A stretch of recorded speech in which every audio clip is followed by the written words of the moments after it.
U.S. aircraft carriers, the decline of an era, or a powerful navy of any state determines the political status of the country. For several centuries, Great Britain was considered the strongest naval power.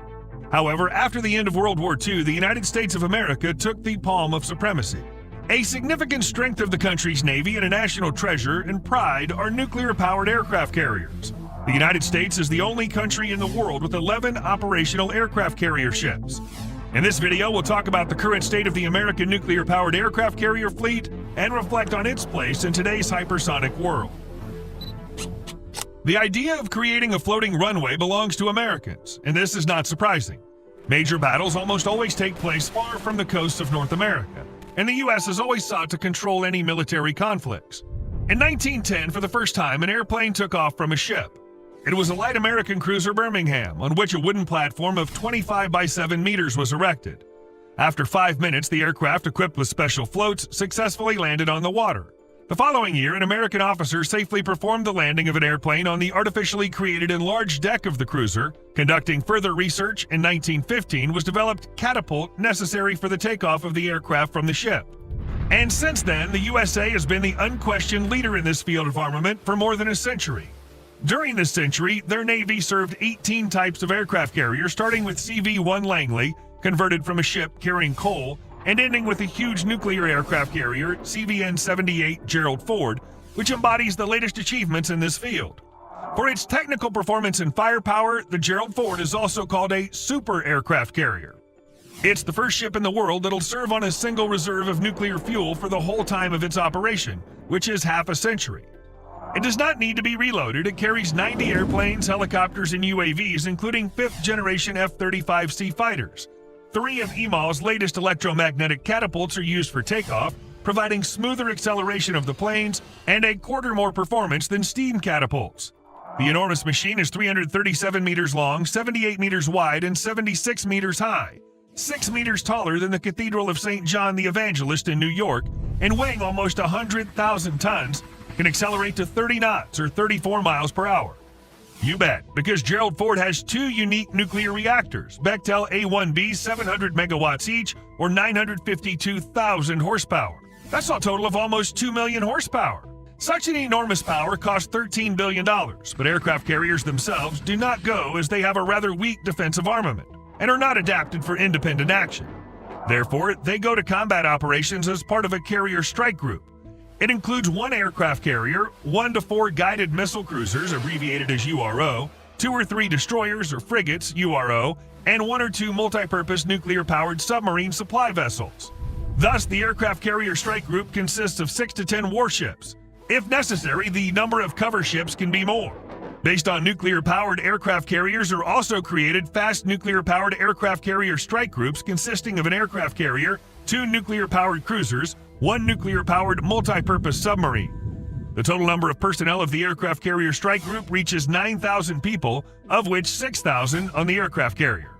Such a group can fight without resupply for up to 14 days to strike ships at sea to a depth of 575 miles and onshore objects about 1,000 miles. The ability of an aircraft carrier strike group to move within a day at a distance of 700 to 800 miles provides relative secrecy and hence the suddenness of action, allowing you to quickly arrive in the designated area. It would seem that such a striking power should ensure complete dominance of the U.S. in any corner of the world's oceans, and no money can be spared for it.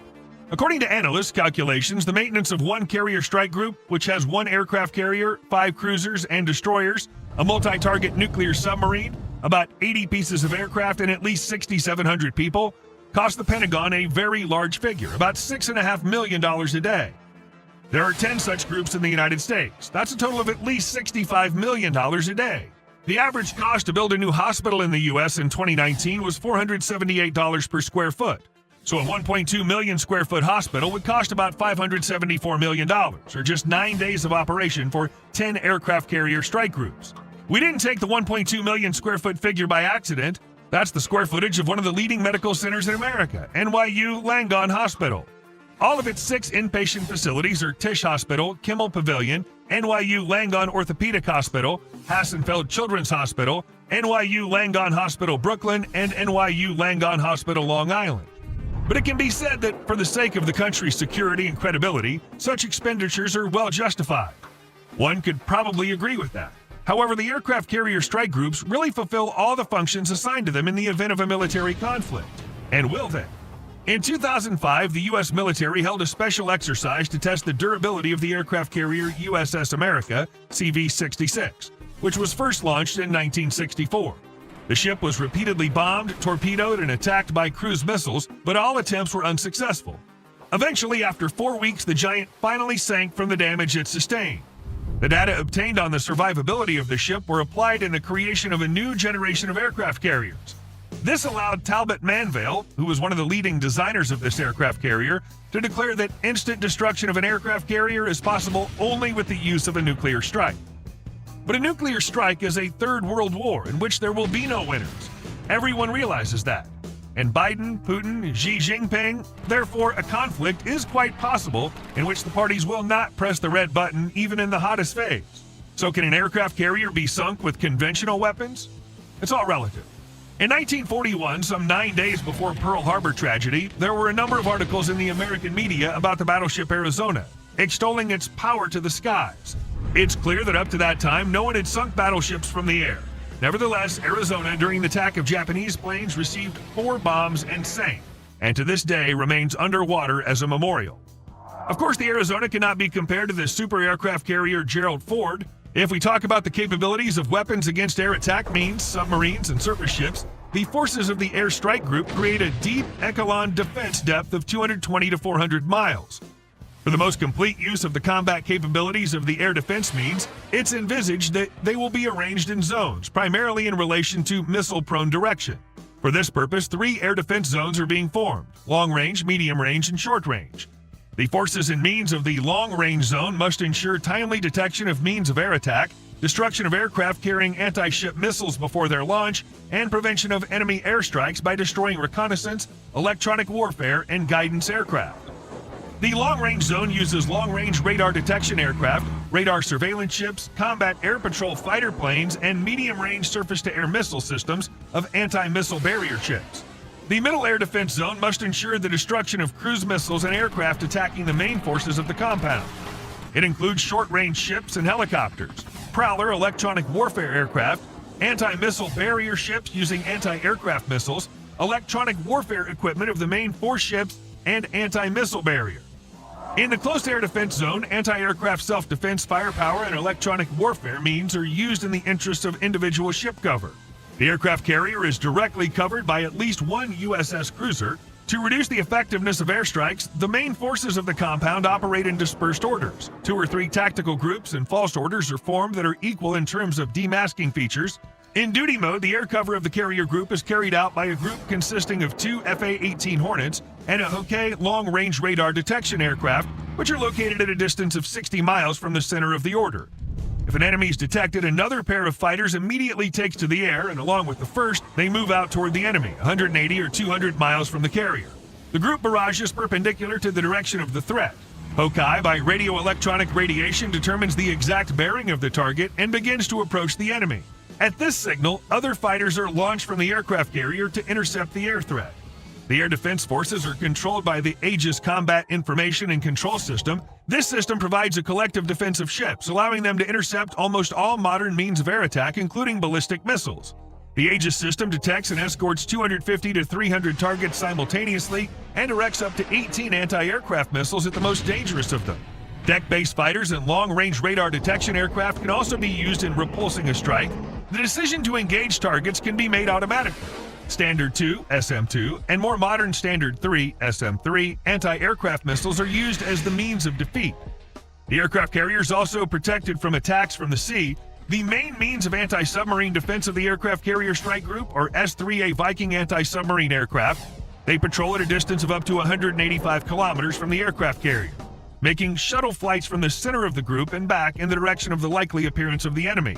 The intervals between the approach of each aircraft to the center of the group should be 1 to 2 hours. Each aircraft searches in its own sector. S-3A aircraft are armed with depth bombs, torpedoes, mines, and up to 2 anti-ship missiles, Harpoon. The main means of submarine detection are radio hydroacoustic buoys, which the airplane drops in the amount of 6 to 8 pieces per hour. The Jezebel system uses passive ANSSQ-41B directional radio hydroacoustic buoys. This system can detect submarines at a range of up to 12 miles. The Julie system utilizes explosive sound sources. If a submarine enters the zone of the sound effect of the explosion, the signal reflected from it will go to the buoys, and from there to the operator on an airplane. The Julie system provides detection of low-noise submarines at a range of up to 5 miles. More systems work in conditions of strong acoustic interference in areas of busy shipping with strong sea waves. There are also magnetic detectors. AN/ASQ-81 is one of the main non-acoustic means of submarine detection. They work on the principle of registering the magnetic anomaly created by the ferromagnetic mass of the submarine. The submarine detection range of a magnetic detector is 2,300 to 3,300 feet. The AN/AAS-36 infrared station can detect a submarine by the thermal radiation of its hull and its keel track. The range of detection of a submarine by its keel track is up to 12 miles. The AN/APS-115B radar station can detect submarines under periscope or antenna operating on reception at a range of up to 10 miles. The AN/ALQ-78 radio reconnaissance station can detect a submarine conducting radio transmissions at a range of up to 370 miles.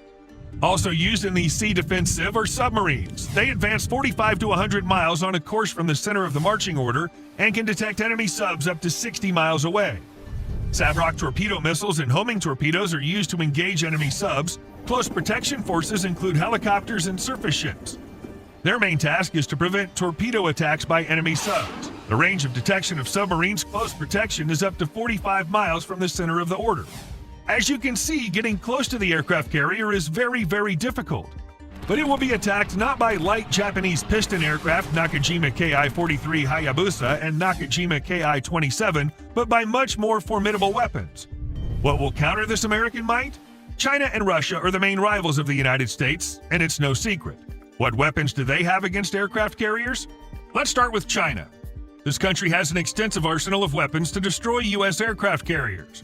For example, launchers with anti-ship ballistic missiles Dongfeng 21D. Dongfeng 21D is the world's first and only anti-ship ballistic missile, and the first weapon system capable of engaging moving aircraft carrier strike groups at long range using land-based mobile launchers. It has a kill range of 1,100 miles. The DF-21D's maneuvering warheads can be equipped with various types of guidance systems. Such missiles could have been tested in 2005 to 2006. To provide targeting guidance for anti-ship ballistic missiles, China has launched a series of satellites. Yaogan 7, an optoelectronic satellite, Yaogan 8, an aperture synthesis radar satellite, and Yaogan 9, a series of 3 maritime electronic surveillance satellites. U.S. Navy Captain Henry J. Hendricks has estimated that China could produce 1,227 Dongfeng 21 anti-ship ballistic missiles for the price of one U.S. aircraft carrier. How many such missiles would it take to fatally strike an aircraft carrier? A massive salvo of such missiles, flying at Mach 2 to Mach 5 speeds, in sufficient numbers, can simply break through the air defense of any aircraft carrier order. One missile, of course, will not sink a ship of such size with such a margin of survivability, but who said there would only be one missile? And about distance? An aircraft carrier's primary weapon is aircraft. The range of the current FA-18E Super Hornet is between 390 and 450 nautical miles. The F-35 Strike Fighter will have a combat radius of 730 nautical miles. That's without the additional outboard tank that significantly reduced the other capabilities of the planes. The U.S. Defense Intelligence Agency estimates the range of the DF-21D anti-ship missile at 1,100 miles, with some suggesting the range will be greater. Recognizing the fact that these numbers would require aircraft carrier strike groups to be positioned well beyond their range, this immediately calls into question the effective use of the carrier itself and its weapons. Robert Rubel, former dean of the Naval War College, observed, "Successful carrier defense is of no use if the carrier cannot, in turn, successfully attack enemy naval forces." He's echoed by military analyst Robert Haddock. Even more ominous are squadrons of naval strike fighters capable of launching dozens of long-range, high-velocity anti-ship cruise missiles in volumes that threaten to crush the most sophisticated naval defenses. Or as an example, China's use of its missile boats. There are about 100 of them, mostly of the Hubei class. Each one carries 8 cruise missiles with a range of 160 miles. That's a total of 600 to 700 missiles that can be launched at one time. Now, what can Russia oppose the United States? When Russia's mentioned, the first thing that comes to mind is the Granite anti-ship cruise missile and the Zircon hypersonic anti-ship missile. The Granite anti-ship missile, or by NATO codification SSN-19 Shipwreck, is still a Soviet supersonic long-range anti-ship cruise missile designed to combat powerful ship groups, including aircraft carriers. It was adopted into service 40 years ago in July 1983. Speed at altitude is Mach 2.5, near the ground Mach 1.5, range 400 miles. The weight of the warhead is 1,600 pounds. Carriers are 6 Project 949A anti-type nuclear submarine cruisers, 24 Granites each. Heavy nuclear-powered nuclear missile cruisers of Project 1144, Eagle Kirov, Admiral Lazarev, Admiral Nakhimov, and Peter the Great, 20 Granites each. Heavy aircraft carrier cruiser Admiral of the Fleet of the Soviet Union Kuznetsov of Project 1143.5, 12 Granites. As you can see, the range of this missile does not allow its carriers to be out of range of aircraft carrier aviation. But on the other hand, the systems of the aircraft carrier group, as we said before, are capable of detecting a submarine at a distance no farther than 200 kilometers. Therefore, Russian submarines may have time to fire their entire ammunition at the aircraft carrier. And that's 24 Granite missiles. But much more dangerous are hypersonic missile Zircon, which has recently been adopted for service. Range up to 1,000 kilometers, the weight of the warhead 650 to 900 pounds, speed Mach 9. The Russian government plans to replace the Soviet missile Granite with this missile. The Russian military has simulated strikes by Granites against an American aircraft carrier.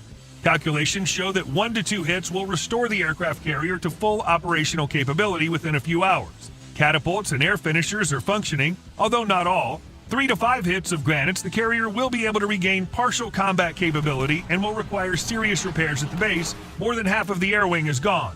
6 to 8 hits of Granites, the aircraft carrier completely loses the ability to restore its combat capability. The maximum possible to use only helicopters. The ship requires a very long overhaul which could last for many months or even years, and the ship may not be able to return to the end of the conflict. That is, it'll no longer be of any value in the current conflict. 9 to 19 hits by Granites, the carrier is so badly damaged that there are doubts about the feasibility of repairing and rebuilding it. 20 to 24 hits of Granites, i.e. a full salvo of Project 949A submarines of the Ante-type or heavy cruisers of the Orlan type, the carrier turns into a charred hulk. And what about torpedoes? It's known that Russia has a unique torpedo, Shikval, which has a speed of 200 miles per hour, but its range is only 8 miles. However, theoretically, a submarine can get close to this distance. The anti-torpedo protection is 20 feet thick, which should withstand the contact blast of a standard 21-inch torpedo with a 660-pound warhead. The protection is made according to the so-called American 3-chamber scheme, an expansion chamber at the outer skin, followed by an absorption chamber. These are tanks with aviation fuel, and finally an expansion chamber in front of the main watertight bulkhead. Protection against bottom explosion is provided by a double bottom throughout the ship and a reinforced keel. The hull is divided into a series of watertight compartments by 23 transverse and 4 longitudinal bulkheads, ensuring the unsinkability of the ship in case of significant battle damage. In order to sink such a giant, it would take at least 10 torpedoes of 21-inch caliber. As we can see, both China and Russia can theoretically destroy American aircraft carriers. So why does the US invest huge sums of money in their construction and operation? There are several reasons. First, aircraft carriers still continue to be an effective show of force. Yes, they can be destroyed, but that requires building and maintaining sophisticated weapon systems as well. For example, the Chinese have a pretty good chance they can fire about 600 missiles at an aircraft carrier strike group, which equals 75% of China's total missile armament.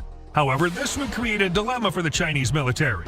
Get rid of most of the missile stockpile to disable the American aircraft carrier for a few weeks, since there's no guarantee of a complete sinking, and what to do next.